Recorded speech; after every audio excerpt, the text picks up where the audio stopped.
안녕하세요. 최재봉의 마케팅 톡톡입니다. 오늘은 블로그를 처음 시작하신 분들이 가장 많이 질문하는 거 뭘까요? 네, 블로그가 언제 상위 노출되나요? 이 질문을 가장 많이 받습니다. 그래서 그런 분들을 위해서 블로그가 언제 상위 노출되고 또 어떻게 공략해야지만 빠르게 상위 노출되는지를 한번 알아보도록 하겠습니다.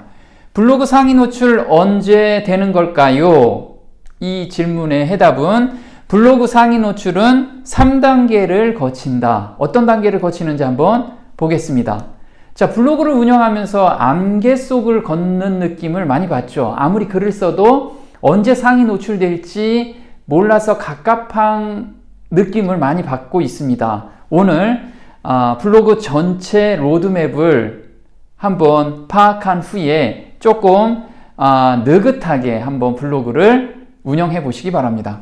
블로그 로직의 변화가 있으면서 블로그 상위 노출의 단계도 바뀌고 있습니다.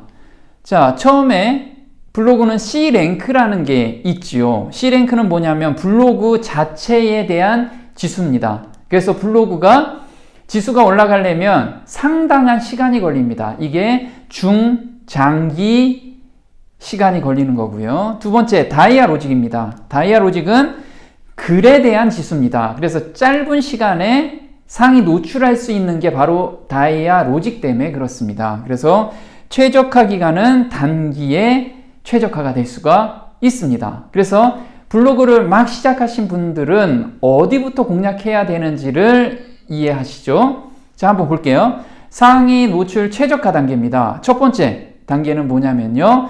다이아 최적화 단계입니다. 다이아 최적화, 아까 글에 대한 지수라고 말씀을 드렸어요.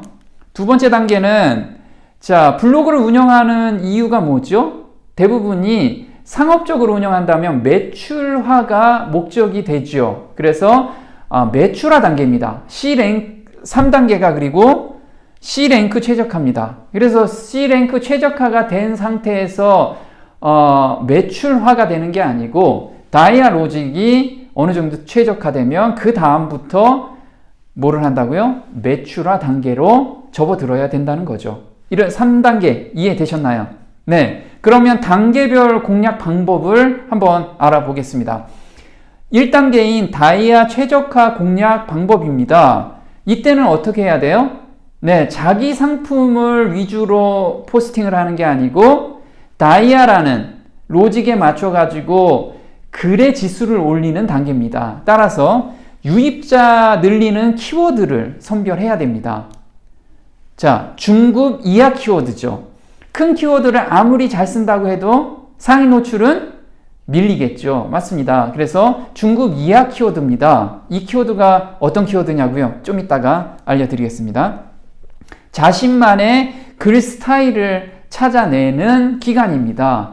자, 1단계에서 남이 쓰는 글을 그대로 베껴서 쓰거나 그 스타일을 따라가면 장기적으로 봤을 때는 어때요? 금방 지치게 됩니다. 그래서 자기만의 글 스타일을 개발해야 됩니다. 이거는 교육 시간에 글 설득시키는 방법을 제가 교육을 하고 있는데 그 스타일을 적용시키게 되면은 바로 매출화까지 연결이 되는 그런 구조입니다.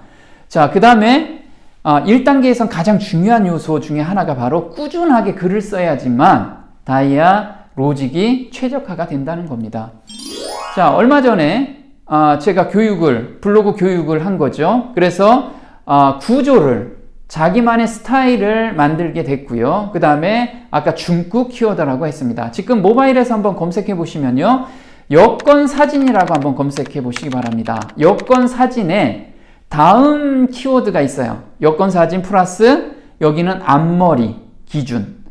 여권 사진 플러스 잘 찍는 방법. 이런 거 있죠. 그럼 여권 사진이라고 공략하는 것은 다이아 로직이 또는 C랭크가 최적화된 곳이 상위 노출이 되겠죠. 그러면 저희는 아직까지 그 정도의 최적화가 안 됐기 때문에 이렇게 중급 이하 키워드를 잡아내는 겁니다. 이렇게 잡아내다 보니 어때요? 이틀 만에 자, 모바일 뷰 마지막에 올라와 있습니다. 모바일 상위에 딱 꽂히게 된 거죠. 이렇게 하면 고정적인 방문객이 늘어나게 되는 겁니다. 자, 두 번째 단계입니다. 두 번째는 매출화 단계라는 거죠. 자, 매출 유도글을 작성하라. 그리고 소통 채널로 유도하라. 그 다음에 소통 채널에서 매출로 유도해라. 자, 이 방법에 대해서는 지난 시간에 제가 자세하게 다뤘습니다. 아직 시청을 못하신 분은 위를 클릭하셔가지고 반드시 한번 확인해 보시기 바랍니다. 3단계는 C랭크 최적화 단계입니다. C랭크는 이 단계가 중장기 기간, 대략 6개월에서 1년 정도 이게 걸리게 됩니다. 이 키워드마다 좀 차이가 있습니다. 그래서 이때는 중급 이상 키워드를 공략해도 충분히 상위 노출이 됩니다. 하지만 아주 큰 키워드는 아직까지는 상위 노출은 좀 힘들겠죠. 그 다음에 소통 채널로 유도하고 소통 채널에서 매출로 유도하고, 자, 이 매출 구조가 만들어지면 초급일 때는 초급 1단계에서는 매출이 1이었다면 이렇게 C랭크가 최적화되면 이게 10까지 올라갈 수가 있는 매출이 폭발하는 단계죠. 그래서 꾸준하게만 올라가면 매출화가 충분히 가능한 겁니다. 자, 후기를 올려주신 분이 있습니다. 제가 블로그 교육과 컨설팅을 하게 되면 모든 분들한테 제가 가이드를 줍니다. 그래서 이분이 현재 어디까지 와 있다, 그리고 상위 노출하려면 어느 단계까지 와 있다는 것을 제가 정확하게 경험이 많다 보니까 분석이 가능하더라고요. 그래서 방향을 제시해 주고 있습니다. 방향을 잡아주는 것이 얼마나 행복한지 모르겠어요. 이렇게. 자, 이분은 집에서 영어 교육을, 그러니까 영어 교육을 하는 블로그를 운영하고 있습니다. 그래서 저는 10월 거의 마지막 주에 블로그 교육을 받았어요. 그래서 블로그의 불자를 모르는 사람입니다. 완전히 초짜죠.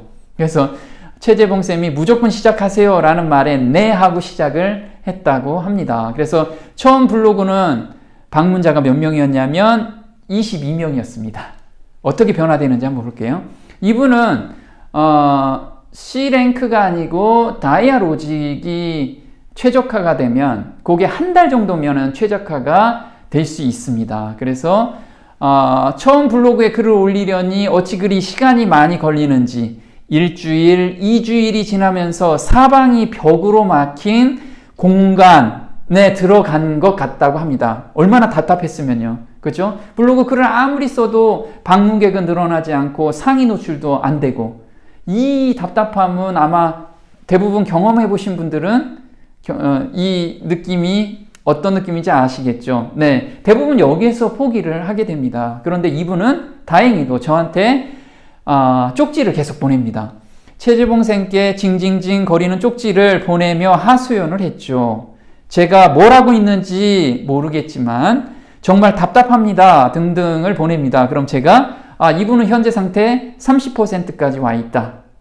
그래서 제가 보기에는 반 정도 왔습니다. 포기하지 말고 좀 더 해보세요 라고 합니다. 그래서 이분은 또 이제 반 왔다는 스승의 말에 또 용기를 얻고 다시 시작합니다. 그런데 또 일주일 열심히 또 하는데 상위 노출 안 되고 방문객 안 들어오니까 또 어때요? 사람의 마음이 간사해서 이게 이제 또 징징징 거립니다. 징징징. 그래서 또 좌절과 불평, 내가 뭘 하고 있는 걸까 하는 마음이 들을 때마다 저한테 쪽지를 보냅니다. 그러면 제가 이렇게 답변을 합니다. 이제 물이 90도 정도 끓기 바로 전입니다. 그래서 포기하지 말고 좀 더 해보세요. 그리고 희망을 가집시다 라고 합니다. 그런데 보니까 방문객이 이젠 200명, 300명까지 올라옵니다. 하루에. 자, 그리고 한 달이 조금 지났습니다. 더 지났죠. 조금씩 글 쓰는 요령과 나만의 색깔이 조금 드러나는 블로그에 대해 그림을 그리기 시작했어요. 그러면서 하루 방문객이 1000명까지 늘어나고 있습니다. 그리고 문의가 오기 시작한 거죠. 왜? 블로그에서 아까 첫 단계하고 두 번째 단계는 이게 연결이 되어 있기 때문에 그렇습니다. 자, 이분이 왜 이 후기를 썼냐 하면은 이런 거죠. 누구에게나 올 수 있는 고비가 있습니다. 최재봉 선생님이 제게 늘 해주셨던 말씀을 해드리고 싶습니다. 한 달만 정말 시키는 대로 기본을 지키면서 해보세요. 기본을 지키면서. 아까 1단계 기본만 지켜주시면 거기에 제 말을 조금 보태면 한 달이 조금 더 걸릴 수도 있지만 글을 쓰면서 끊임없이 고민하면서 나만의 색깔로 만들려고 노력해보세요. 포기하지만 마시고요. 그리고 중요한 팁 하나. 정말 힘들 때 징징징 투덜투덜 대면서 누군가에게 조언과 도움을 청하세요. 우리의 나이는 어른이지만 새로운 분야에 있어서는 아직 앞을 명확히 볼 수 없는 아이와 같은 존재. 그 누군가 앞을 훤히 바라보고 있는 분이 좋은 조언도 주고 도움도 팍팍 줄 거예요. 그래서 전체적인 그림을 본 사람한테 계속해서 의존하고 어느 정도 조언을 받으면 달려갈 수 있다는 거죠. 우리가 마라톤을 달리는 경우가 있죠. 42.19를 달리고 있는데 팻말이 중간중간에 팻말이 없으면 대부분이 다 포기한다고 합니다. 그런데 팻말을 보면서 지금 10km 달렸구나. 앞으로 5km 남았다. 이렇게 하면서 힘을 낸다고 합니다. 블로그도 마찬가지로 마라톤 경기와 같습니다. 그래서 중간중간 자기가 어디까지 왔는지를 점검해주고 방향을 제시해주는 것이 굉장히 중요합니다.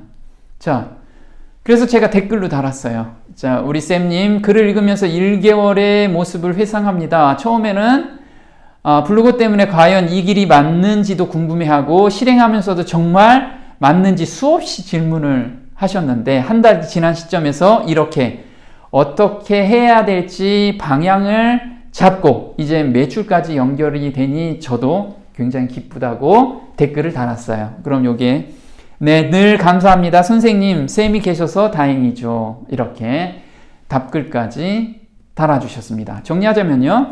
초기에는 중급 이하 키워드로 꾸준히 글을 작성해라. 자, 두 번째는 매출 연결 글을 작성하라. 이거. 세 번째는 중급 이하 이상의 키워드를 공략해라. 이게 C랭크 최적화 단계에서 이거를 말씀을 드린 겁니다. 네. 오늘 마케팅 톡톡 도움이 좀 되셨나요? 도움이 되셨다면 구독 신청 꼭 해주시고요. 다음 시간에 또 뵙겠습니다. 고맙습니다.